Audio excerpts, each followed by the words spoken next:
इस अनजान फॉरेस्ट के अंदर दुनिया की सबसे पुरानी सभ्यता वाले आदिवासी रहते हैं। लेकिन क्या होगा जब मॉडर्न इंसान वहां पर अपनी रिसर्च करने के लिए आए तो इस एडवेंचरस कहानी की शुरुआत होती है अफ्रीका के फॉरेस्ट को दिखाते हुए जो बड़े पैमाने पर फैला हुआ था। वहां के एक रिवर में गैबी नाम की एक रिसर्चर अपने एक साथी के साथ आगे बढ़ रही होती है। दोनों ही एक रिसर्चर थे और उनका काम था कि गवर्नमेंट द्वारा लगाए गए इक्विपमेंट्स की देख रेख करना। गैबी तो अपने एक कलीग टॉम के साथ होती है जो उसकी इस मिशन में मदद कर रहा था। उन्होंने सुबह से लेकर अभी तक की रिसर्च खत्म कर दी थी पर अभी भी वो आगे बढ़ते जा रहे थे। बात ये थी कि गैबी के पास एक ड्रोन होता है। उस ड्रोन में लगे हुए कैमरा की मदद से वो लगातार चारों तरफ देखते जा रही थी। गैबी को ड्रोन उड़ाना बहुत अच्छी तरीके से आता था और उसने इसी की मदद से कई सारे हिडन मिशन को अंजाम दिया होता है। लेकिन इस बार गैबी को नहीं अंदाजा कि उसके साथ कुछ स्ट्रेंज होने वाला है। अब वो अपना ड्रोन चलाते हुए फॉरेस्ट वाले एरिया में चली जाती है। अचानक वो ड्रोन काम करना बंद कर दिया और किसी ने उसे जमीन पर मार दिया होता है। सामने जो भी अनजान चीज थी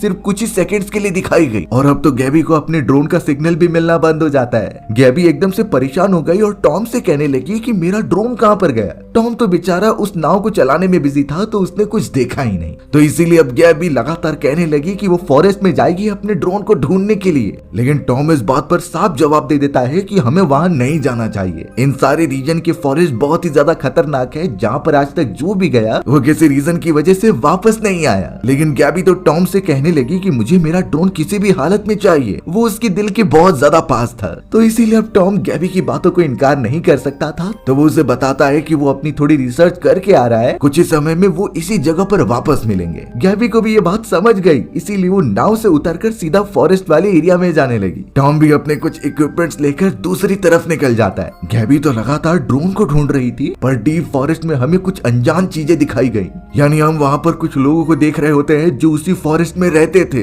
और गैबी का ड्रोन तो उन सभी में से एक की पीठ पर बंधा हुआ था। यानी उन्हीं लोगों ने गैबी के ड्रोन को नीचे गिराया है और उसे अपने कब्जे में कर लिया है। ये सारे आदिवासी लोग थे जो बहुत ही स्ट्रेंज होते हैं। उन्हें ना ही किसी टाइप की भाषा आती थी और ना ही वो बात करते थे। वो तो इशारों में और साइकिकली एक दूसरे को समझा देते कि वो क्या चाहते हैं। उन सभी का रहन सहन भी बाकी नॉर्मल आदिवासियों से भी बहुत अलग था। खैर आखिर वो किस टाइप के आदिवासी हैं और कितने खतरनाक हैं ये थोड़ी देर में पता चलने वाला है। अब हमें वही आदिवासी दिखाए गए जो पेड़ों के पास मौजूद गवर्नमेंट द्वारा लगाए गए कैमरास को बंद कर रहे होते हैं। ये कैमरास वाइल्ड लाइफ को रिकॉर्ड करने के लिए लगाया गया था पर अब उन लोगों ने हर एक कैमरे के लेंसेज पर कुछ लगा दिया था जिससे कि वो सब कुछ रिकॉर्ड ना कर सके। यही चीजें जब थोड़ी देर बाद टॉम वहां आता है और उसने देखा कि कैमरे के अंदर तो कुछ रिकॉर्ड ही नहीं हुआ है, कैमरे के लेंस पर कुछ लगाया गया था और वो समझ गया कि ये काम किसी अनजान चीज का हो सकता है। जिस भी जानवर ने ये किया है उसका दिमाग बहुत ही तेज होगा। टॉम को कहीं ना कहीं डर भी लग रहा होता है और उसने इस जगह के बारे में काफी सारी कहानियां सुनी है। इसीलिए अब टॉम ट्राई करता है कि वो गैबी को लेकर जल्द से जल्द यहाँ से निकल जाए। बेचारी गैबी को ड्रोन मिला ही नहीं होता इसीलिए वो वापस नाव के पास जाती है पर अफसोस टॉम वहाँ पर नहीं था, वो तो फॉरेस्ट में गया होता है। अब यहाँ गैबी को कुछ आवाज सुनाई देती है तो वो उसी फॉरेस्ट के अंदर बढ़ने लगी तभी अचानक उसका पैर एक ट्रैप में फंस जाता है। ये ट्रैप नुकीली लकड़ी का बनाया गया था जो सीधा उसके पैर में जाकर लग गया। गैबी को बहुत ज्यादा पेन हो रहा होता है और वो तो नीचे गिरकर चिल्ला रही थी। वो समझ नहीं पाती कि आखिर वो क्या करे और ये ट्रैप किसने बिछाया होगा। तभी गैबी को महसूस हुआ कि साइड से कोई तो भाग रहा है। अब ये कौन था यही सोचकर वो काफी डर गई और अपने पैर को निकालने लगी। कैसे भी करके वो अपने आप को अलग करती है और टॉम को आवाज देती है। टॉम भी तो बेचारा उसे ही ढूंढ रहा था लेकिन गैबी तो फॉरेस्ट के काफी अंदर जा चुकी थी। अब वही सारी अनजान आवाजें गैबी को और ज्यादा सुनाई देने लग जाती हैं। गैबी के पैर में काफी चोट लगी थी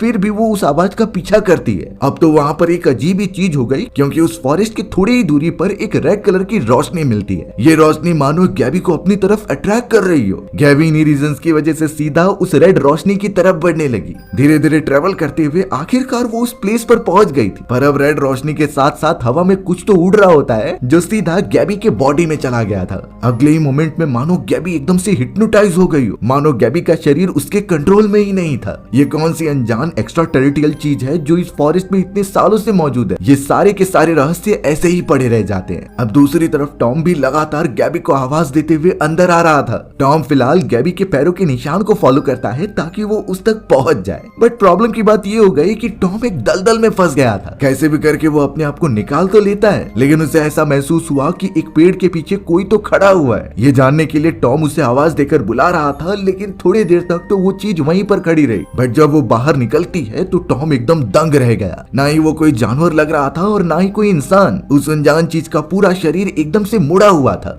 दूसरी तरफ गैबी को दिखाया गया जो ट्रेवल करते हुए एक हाउस के पास पहुंच गई होती है। उसके पैर में चोट लगने की वजह से उसे काफी दर्द हो रहा था, इसीलिए बिना कुछ सोचे समझे वो उस कमरे के अंदर चली गई। वहाँ जमीन पर वो लेट जाती है और थोड़ी ही देर में बेहोश भी हो गई। दूसरी तरफ तो टॉम अपनी जान बचाकर भाग ही रहा था उन क्रिएचर से। कुछ समय इसी तरीके से निकल गया और गैबी को जब होश आता है तो उसे उल्टी होने लगी। उस उल्टी के अंदर लिटरली उसके मुंह से मशरूम्स निकले होते हैं, लेकिन उसने तो मशरूम वाली कोई भी चीज खाई नहीं थी। थोड़ी ही देर में वहाँ पर अचानक दो आदमी आ जाते हैं जो गैबी को चोट पहुंचाने नहीं बल्कि उसकी मदद करने आए थे। ये उनका ही घर था जो सालों से यहाँ पर रह रहे हैं। वो दोनों आदमी फादर एंड सन होते हैं, जिसमें से फादर का नाम बैरल था। बैरल और उसका बेटा मिलकर सबसे पहले गैबी को अच्छी तरीके से मरहम पट्टी करते हैं। उसके पैर पर काफी चोट लगी हुई थी और इनफैक्ट बैरल तो ये भी कह रहा था कि तुमने हमारा जाल पूरी तरीके से बेकार कर दिया जो किसी अनजान जानवर को फंसाने के लिए लगाया गया। गैबी इसके लिए माफी मांगती है, जिसके बाद बैरल पूछने लगा कि तुम यहाँ पर क्यों आए हो? मॉडर्न इंसान तो इस जगह पर कभी नहीं आते। गैबी सब कुछ बताती है कि वो गवर्नमेंट के लिए काम करती है और वो यहाँ पर रूटीन चेकअप के लिए आई थी कि सारी फिट की गई मशीन्स अच्छी तरीके से परफॉर्म कर रही हैं कि नहीं। बैरल ये भी पूछता है कि तुम्हारे साथ और कौन कौन है। गैबी ने सब बता दिया कि टॉम नाम का एक और साथी फॉरेस्ट में है जिसे ढूंढना है उसे। बैरल के चेहरे पर तो एक अजीब सी मुस्कान थी।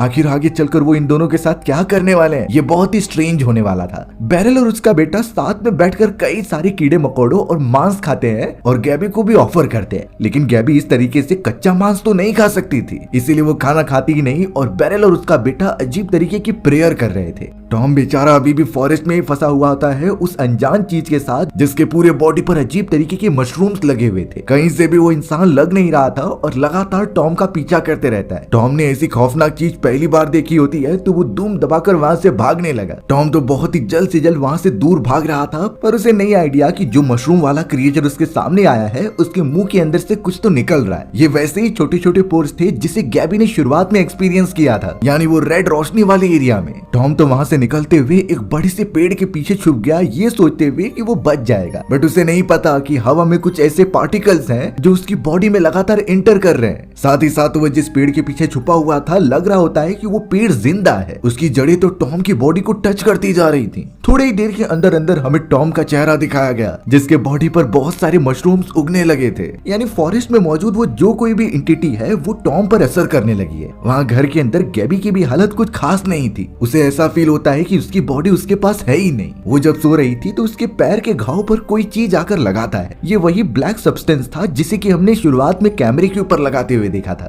गैबी के हाथों और पैरों पर तो छोटे छोटे पेड़ पौधे उगते हुए दिखाई देते हैं। वो यही एक्सपीरियंस करके उठ गए और तुरंत ही देखने लगी। वो थोड़ा डर गई थी, लेकिन पता चला कि ये सब उसका सपना था। वो इन सारी चीजों को इमेजिन कर रही थी जबकि रियलिटी से इसका कोई ताल्लुक नहीं। अब गैबी देखती है कि वो दोनों फादर एंड सन वहाँ से चले गए। उसे काफी ठंड भी लग रही थी तो वो आग जलाने लगी। बैरल और उसका बेटा तो वहाँ से थोड़ी ही दूरी पर फॉरेस्ट में मौजूद कुछ शिकार कर रहे थे। उन लोगों ने अपना बो एंड एरो निकाला और किसी जानवर को मार दिया। सीधा जाकर बैरल उस जानवर के खून को लगा देता है अपने बेटे के मुंह पर, और तो और वो उस जानवर को मारने के लिए नेचर से माफी भी मांग रहे थे, क्योंकि ये पूरा साइकिल जीवन बढ़ाते रहने के लिए महत्वपूर्ण है। एक प्रजाति को जिंदा रहने और आगे बढ़ने के लिए दूसरी प्रजाति पर निर्भर रहना ही पड़ता था। बैरल और उसका बेटा तो उस मरे हुए जानवर को लेकर जाने लगे अपने घर के अंदर, यानी वो चीज इनका खाना थी। हमें तो यहाँ फॉरेस्ट में टॉम की डेड बॉडी दिखाई जाती है जिसके शरीर पर कई सारी जड़ी बूटियां और मशरूम उग रहे थे। ये सब का सब देखने में बहुत ही ज्यादा खतरनाक लग रहा था। आखिर कैसे छोटी सी चीज टॉम के बॉडी में जाकर उसकी जान ले सकती है। लेकिन इस तरीके के छोटे छोटे पेड़ पौधे तो गैबी की भी बॉडी पर उग रहे थे। भले ही वो एक इमेजिनेशन थी, लेकिन आखिर वो गैबी को ही क्यों आई? अब यहाँ गैबी उस हाउस के अंदर सो ही रही थी, तभी वो नोटिस करती है कि उसके बॉडी के ऊपर कुछ पेड़ पौधे अपने आप ही बढ़ रहे हैं। ये पेड़ पौधे की जड़ें थी जिसमें लिटरली जान होती है और वो उसे टच करके नुकसान पहुंचाने ही वाली थी। पर सही समय पे बैरल और उसका बेटा स्टीव वहाँ पहुंच जाता है। उन्होंने जल्द से जल्द गैबी को उठाया और उस जड़ी बूटी से अलग किया। लग रहा था कि कोई ऐसी चीज है जो उनके बॉडी के अंदर जड़ी बूटियों की मदद से कब्जा करना चाहती है। यहाँ गैबी तो बच गई थी, लेकिन अब बाहर की तरफ से बहुत ही तेज आवाजें आने लगी। गैबी डर के मारे पूछने लगी कि आखिर ये सब कौन है। स्टीव बताता है कि ये एक ऐसे खतरनाक क्रिएचर्स हैं जो लोगों को मारते हैं। इनकी आंख नहीं होती तो ये आवाज की तरफ अट्रैक्ट होते हैं और हमारे ऊपर अटैक करते हैं। बैरल और स्टीव जो यहाँ कई सालों से रह रहे थे, उन्हें इन क्रिएचर से बचना आता था। ये सिंपल है कि बिल्कुल भी मोमेंट ना करे और वेट करे कि वो सारे क्रिएचर्स यहाँ से चले जाएं। लेकिन यहाँ बेचारी गैबी काफी डर चुकी थी, तो वो उसमें ही आवाज कर देती है और अब बाहर मौजूद खतरनाक क्रिएचर्स दरवाजा तोड़कर अंदर घुस जाते हैं। पहली बार उस क्रिएचर का साफ चेहरा देखने मिला,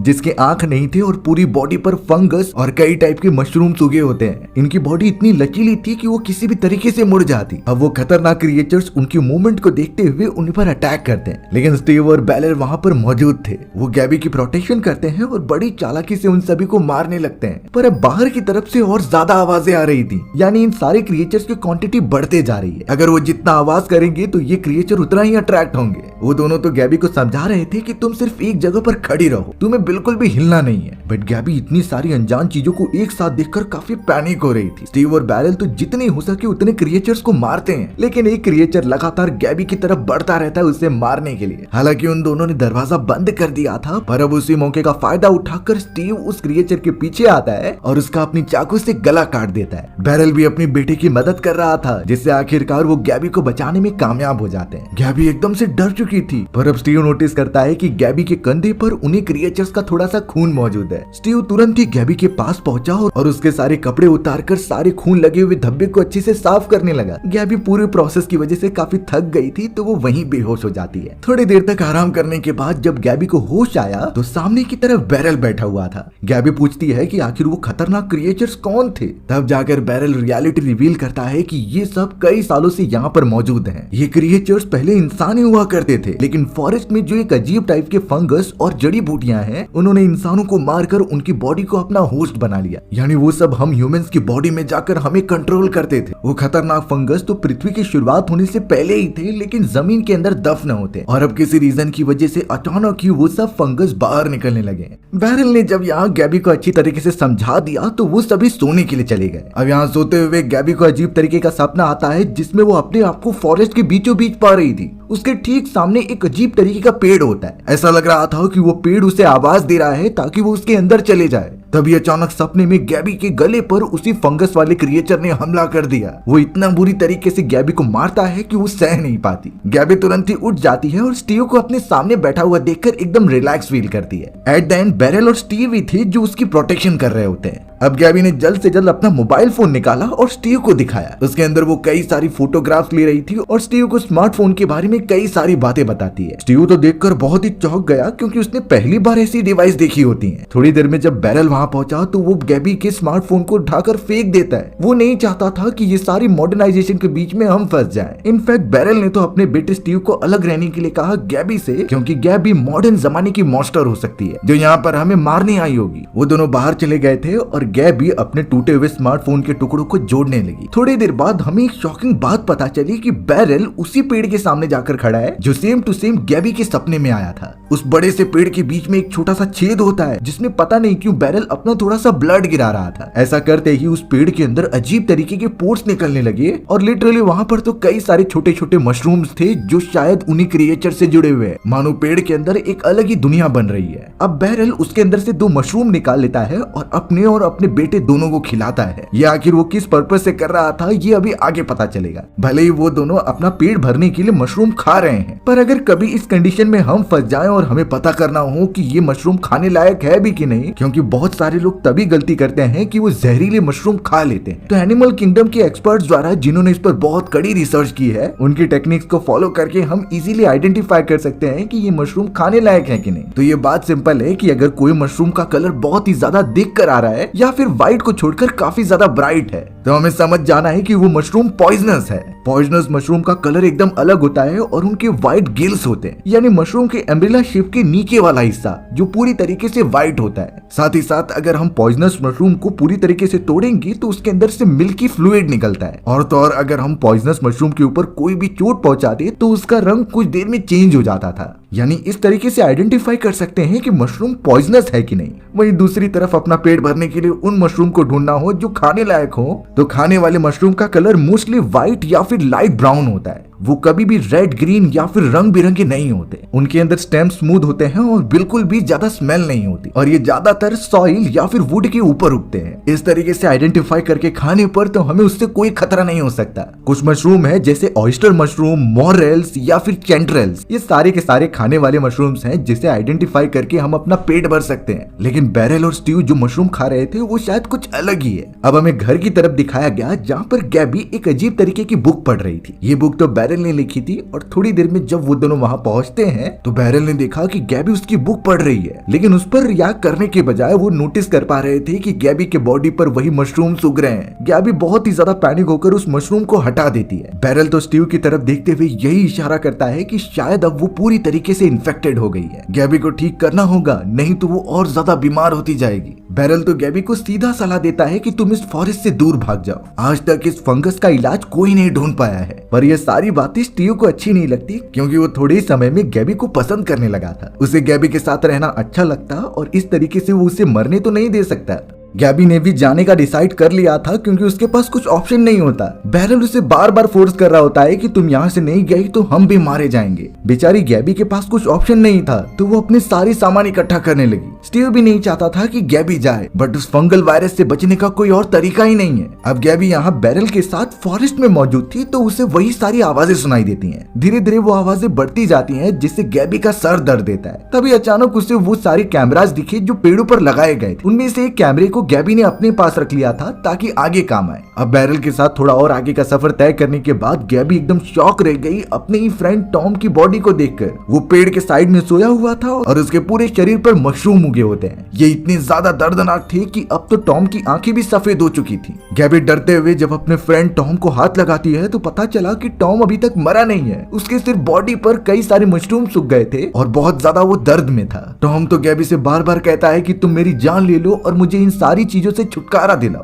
बट गैबी काफी ज्यादा रोते हुए कहती है कि जरूर इसका सोल्यूशन तो होगा। हमें इस वायरस को क्योर करने का कोई एंटीट्यूड देखना होगा, उसके बाद ही तुम्हें ठीक किया जा सकता है। बैरल भी उस जगह पर मौजूद था, जो इस तरीके से टॉम को देखकर एरो निकालता है उसकी जान लेने के लिए। पर गैबी खुद उसे रोक लेती है, क्योंकि वो अपने दोस्त को ठीक करना चाहती थी। बैरल ने पहले भी कहा था, अब भी कह रहा है कि इस वायरस का कोई भी सोल्यूशन नहीं है। इसीलिए अब ना चाहते हुए भी बैरल ने अपना एरो उसके सामने रख दिया, पर उसने एरो नहीं चलाया होता, बल्कि टॉम ने ही झटके से अपने मुंह के अंदर वो एरो ले लिया। बहुत बुरी तरीके से उसे चोट लगने के बाद टॉम वहीं पर मर गया। अपने फ्रेंड को इस तरीके से खत्म होते हुए देख गैबी बहुत ही जोर से रोने लगी। इन्हीं सारी आवाज को सुनकर अब वही फंगस वाले क्रिएचर उनकी तरफ अट्रैक्ट होते हैं। अपनी जान बचाने के लिए बैरल तो वहां से भागने लगा, और अब तो गैबी भी उसका पीछा करने लग जाती है, क्योंकि उसे फॉरेस्ट के बारे में नहीं पता। दोनों जल्द से जल्द ट्रेवल करते हुए वापस अपने घर के अंदर आ गए। स्टीव तो गैबी को देखकर खुश हो रहा था, क्योंकि उसे लगा कि वो चली गई, बट यहाँ वो सही सलामत पहुंच चुकी है, इसका वो शुक्रगुजार है। बैरल ने तो जल्द से जल्द सारे दरवाजे बंद कर दिए ताकि वो क्रिएचर्स अंदर ना आ सकें।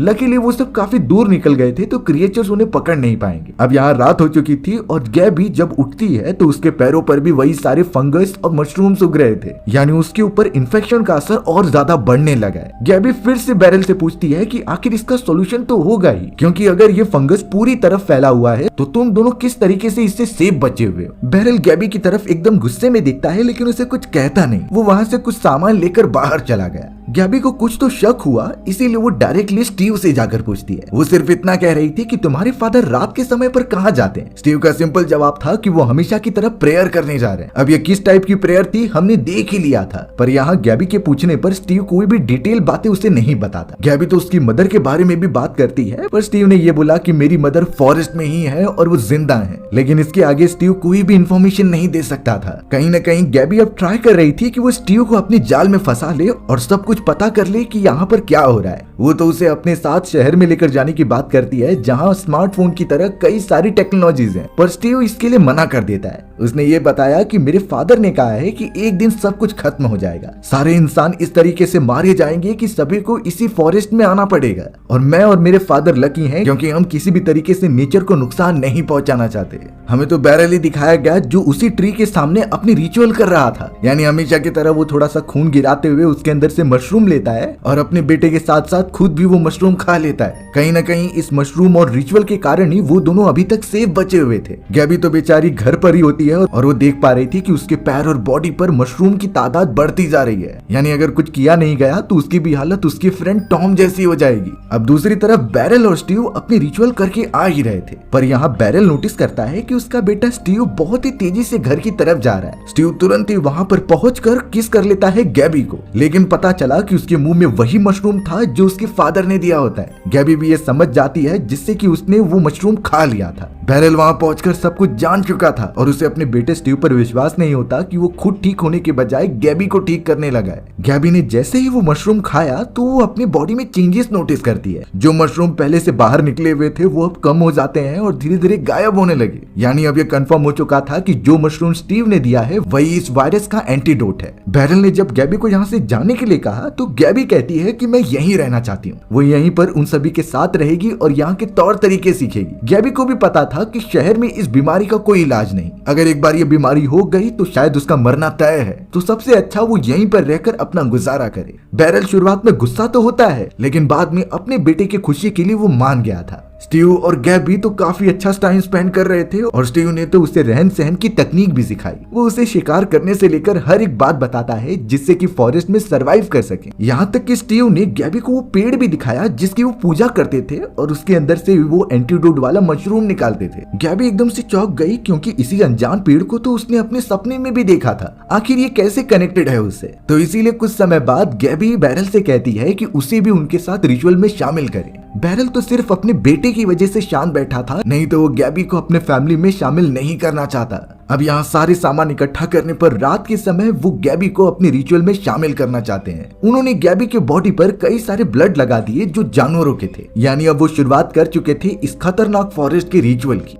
बैरल ने तो एक अजीब तरीके का पाउडर बनाया और सीधा गैबी के मुंह पर मार दिया। इस मोमेंट के बाद अचानक ही गैबी एक अलग ही दुनिया में पहुंच जाती है। ये दुनिया थी उसी फॉरेस्ट के अंदर जिसमें कि गैबी एकदम बेहोश होती है। वो कुछ समझ पाती इससे पहले उसके सामने वही पेड़ आ जाता है और लग रहा था कि वो पेड़ जिंदा है और उससे बात करने की कोशिश कर रहा है। अचानक पीछे से भी जब आवाज आई तो गैबी ने देखा तो पता चला कि वो तो स्टीव है जिसे बुरी तरीके से मार दिया गया था और उसके मुंह में एरो होता है। वो तो उसे देखकर हंस रहा था। गैबी का भी दम घुटने लगा और वो काफी चिल्लाते हुए उठ जाती है। बैरल और स्टीव तो गैबी को पूछ रहे थे कि तुमने आखिरकार क्या देखा। गैबी सब बताती है कि वो एक अलग दुनिया में थी और लग रहा था कि वो अनजान पेड़ कोई जिंदा एंटिटी है जो उसे अपने अंदर समाने के लिए कह रही थी। लेकिन इस समय गैबी उस बारे में नहीं बताती कि उसने स्टीव को मरते हुए देखा था। गैबी को लग रहा होता है कि उससे सोए हुए कुछ ही मिनट हुए थे, पर बैरल ने बताया कि तुम कई घंटे से सो रही थी। इस मोमेंट के बाद गैबी और स्टीव वापस से एक दूसरे के साथ हो गए और काफी मजे करते हुए दिन गुजारने लगे। पर एक समय के बाद गैबी को यह एहसास हो जाता है कि उसे बैरल को बता देना चाहिए अपने एक्चुअल सपने के बारे में, और वो जाकर ये क्लियर भी कर देती है कि उसने अपने सपने में स्टीव को मरते हुए देखा था। यानी उस पेड़ के अंदर जो भी है उसे स्टीव का सेक्रीफाइस चाहिए। बैरल एकदम से चौंक गया और सीधा पेड़ के पास जाकर गिड़गिड़ाने लगा कि मेरे बेटे को छोड़ दो, वो एकदम मासूम है। लेकिन बैरल को नहीं पता कि गैबी ने स्टीव के साथ मिलकर यहाँ से भागने का प्लान बना लिया है। यानी उसने स्टीव को कन्विंस कर ही लिया अपने साथ शहर चलने के लिए। दोनों सुबह होने पर वहाँ से निकलते तो हैं, पर बीच रास्ते पर बैरल उन्हें रोकने लगा। बैरल ये नहीं समझ पा रहा था कि उसका बेटा स्टीव जो इतने सालों से उसके साथ था वो कैसे आज आई पढ़ाई लड़की के साथ जा रहा है। स्टीव कहीं न कहीं गैबी की बातों से बहुत ज्यादा इन्फ्लुएंस हुआ और वो तो उससे प्यार भी करने लगा होता है। पर बैरल अब उसे इमोशनल ब्लैकमेल करने लगा कि अब मेरी वाइफ भी नहीं है तो तुम भी मुझे छोड़कर जा रहे हो। इस बात से स्टीव वहीं पर रुक जाता है। पर अब गैबी चिल्लाने लगी बैरल के ऊपर कि तुम्हारी वाइफ को तुमने ही मारा है। अब यहाँ गैबी को लगा कि स्टीव उसके साथ नहीं जा रहा है तो वो वहाँ से खुद ही अकेले जाने लगी। थोड़ी दूर तक पहुँचने के बाद उसे बहुत सारी आवाजें सुनाई देने लगती हैं और ये आवाजें उन सारे क्रिएचर्स की थी जो आसपास मंडरा रहे होते हैं। तो अब बेचारी गैबी वहाँ से वापस घर की तरफ जाने लगी। बैरल तो अब यहाँ स्टीव को एक ऐसी जगह पर लेकर जा रहा था जिसके बारे में उसे नहीं पता। वो सिर्फ इतना कहता है कि हमें किसी का सेक्रीफाइस देना है। गैबी जब घर पर पहुंची तो वो बैरल और स्टीव दोनों को नहीं देख पाती, इसीलिए अब वो उनके पीछे जाने लगती है जैसा कि स्टीव ने उसे सिखाया था।